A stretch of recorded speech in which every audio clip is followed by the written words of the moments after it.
Tu as déjà remarqué ça ou pas? Les gens qui crient le plus fort sont rarement ceux qu'on respecte le plus. On les craint parfois, on les évite souvent, mais on ne les respecte pas vraiment. Parce qu'il y a une très grosse différence entre être craint et être respecté. La peur, ça monte quand tu es là et c'est disparaît dès que tu tournes le dos. Le vrai respect, lui, va rester constamment. Même quand t'es pas dans la pièce, même quand tu ne dis rien, même quand tu ne fais rien pour réclamer cette chose-là. Et c'est ça qu'on va comprendre aujourd'hui. Pourquoi certaines personnes peuvent entrer quelque part, parler doucement, presque calmement, et pourtant tout le monde les écoute. Alors que d'autres haussent le ton, tapent sur la table, répètent 3 fois les choses et personne ne bouge. Parce que le respect, c'est pas une question de volume, c'est une question de signal, de fréquence. Réfléchis une seconde.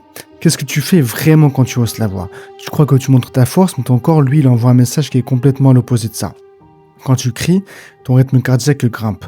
Ta voix se casse, ton visage se tend et tu perds le contrôle de ton propre système.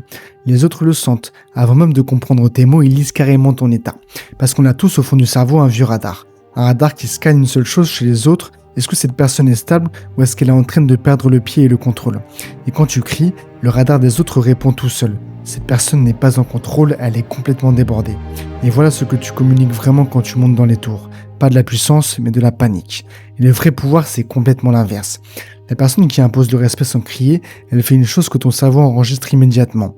Elle reste calme quand tout le monde s'agite.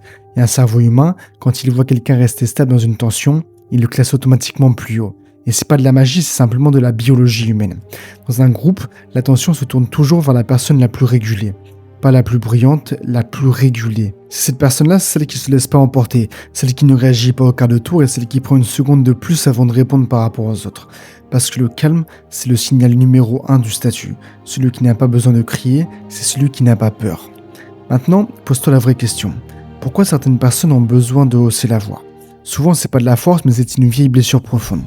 Beaucoup de gens qui crient ont appris très tôt une chose, que quand ils parlaient doucement, personne ne les écoutait. Peut-être que dans leur enfance, il fallait hurler pour exister, qu'il fallait monter le ton pour être entendu, et que le calme chez eux, ça voulait forcément dire être ignoré. Alors leur corps, il a appris une équation simple. Si je veux compter, je dois forcément m'imposer par le bruit en parlant plus fort. Et ils traînent ça toute leur vie d'adulte. Ils crient parce que le fond, ils ont encore peur de ne pas être pris au sérieux. Est-ce que tu vois un petit peu le paradoxe dont je veux te parler? Celui qui crie le plus fort, c'est souvent celui qui doute le plus de son propre poids.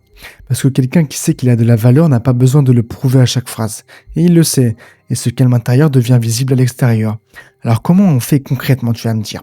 Comment on impose du respect sans jamais hausser la voix? La première chose, c'est celle que personne ne veut entendre. Le respect des autres commence par le respect que tu te donnes à toi-même. Tu ne peux pas exiger des gens qu'ils te traitent bien si toi-même tu te traites mal.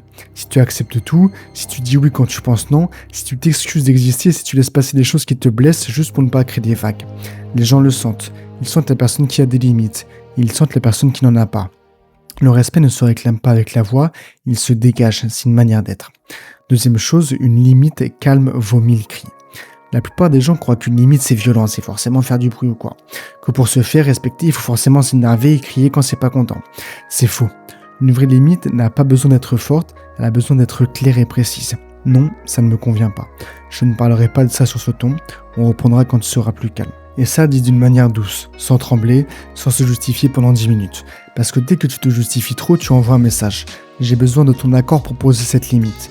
Et une limite qui demande la permission n'est plus une limite. Troisième chose, et c'est peut-être la plus puissante, apprends à utiliser le silence. La plupart des gens ont peur des blancs, alors ils parlent trop. Ils remplissent, ils expliquent, ils réexpliquent à chaque fois constamment. Mais celui qui impose le respect fait complètement l'inverse. Il laisse le silence exister. Quelqu'un te manque de respect, ne réponds pas tout de suite. Regarde-le et laisse un silence. Ce silence dit quelque chose qu'aucun cri ne pourra jamais dire et jamais faire. Tu ne me déstabilises pas. Parce que la personne qui réagit vite donne son pouvoir à l'autre personne. La personne qui prend son temps, elle garde son pouvoir carrément pour elle. Une pause, c'est pas un vide. Une pause, c'est une présence. Quatrième chose, ta cohérence parle plus fort que ta voix. Tu peux dire les plus belles phrases du monde, si tes actes ne suivent pas tes mots, personne ne te respectera. Le respect naît quand tes paroles, tes actions racontent la même histoire.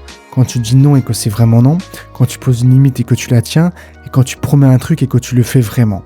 Les gens ne respectent pas les mots, ils respectent la constance et l'action des gens. Et cette constance, elle se construit en silence, jour après jour, sans avoir besoin de la crier. Mais il y a une dernière chose, et c'est la plus importante, c'est la plus profonde, celle qui change absolument tout. Tu n'imposes pas le respect. Tu arrêtes d'accepter le manque de respect. Et c'est une nuance qui est absolument énorme. Imposer, c'est forcer. c'est courir après, c'est essayer de faire changer l'autre. Arrêter d'accepter, c'est différent. C'est te changer toi, c'est décider de ce que tu tolères et de ce que tu ne tolères plus maintenant. Parce que souvent, le manque de respect ne s'installe pas d'un coup. Il s'installe petit à petit, dans les petites choses que tu laisses passer. Une remarque de trop, un ton un peu sec, une blague qui pique ou une limite que tu n'arrives pas à poser. Et à chaque fois que tu laisses passer, tu apprends à l'autre où est la frontière, plutôt que tu n'as aucune frontière finalement. Le respect, c'est pas un combat que tu gagnes en une fois. C'est une frontière que tu réaffirmes calmement encore et encore. Et je sais que tu penses peut-être que, mais si je reste calme, on va me marcher dessus. Non. Ne confonds pas calme et faible. Le calme dont je te parle, c'est pas de la soumission, c'est pas encaisser en silence, mais c'est pas s'ouvrir alors qu'on est à bout à l'intérieur. Le vrai calme, c'est une force tranquille. C'est pouvoir dire les choses les plus dures sans avoir besoin de les crier. C'est regarder quelqu'un droit dans les yeux, parler lentement et poser une phrase qui ne bouge absolument pas. Un homme calme qui pose une limite claire est 100 fois plus impressionnant qu'un homme qui hurle. Parce que le cri, c'est de l'émotion qui déborde. Le calme, c'est de la force intérieure qui se maîtrise. Alors la prochaine fois que tu sens la pression monter, que tu as envie de hausser le ton et de prouver de t'imposer par le bruit, arrête-toi une seconde. Respire, baisse la voix au lieu de la monter, ralentis au lieu d'accélérer et demande-toi une seule chose simple. Est-ce que j'essaie de me faire respecter ou est-ce que j'essaie juste de calmer ma peur de ne pas être respecté? Parce que souvent le besoin de crier ne vient pas de l'autre. Il vient d'une vieille partie de toi, une partie qui a peur un jour de ne pas compter pour quelqu'un. Et cette partie-là, tu n'as pas besoin de la faire taire en hurlant plus fort. Tu as juste besoin de lui montrer qu'aujourd'hui, tu as une autre force. Une force qui n'a plus rien à prouver, une force qui pose au lieu de s'imposer. Une force qui reste même quand personne ne l'applaudit. Le vrai respect, il ne se prend pas à la gorge. Il se dégage d'un homme qui sait qui il est. Et cet homme, tu peux le devenir toi aussi. Pas en parlant plus fort, mais en devenant plus solide à l'intérieur. Bref, courage mon frère, on est ensemble. La prochaine fois qu'on te manque de respect, ne te demande pas comment je peux hausser le ton pour qu'ils comprennent. Demande-toi plutôt qu'est-ce que je suis prêt à ne plus accepter à partir d'aujourd'hui. Parce que le jour où tu arrêtes de te trahir, les autres arrêtent eux aussi de te manquer de respect.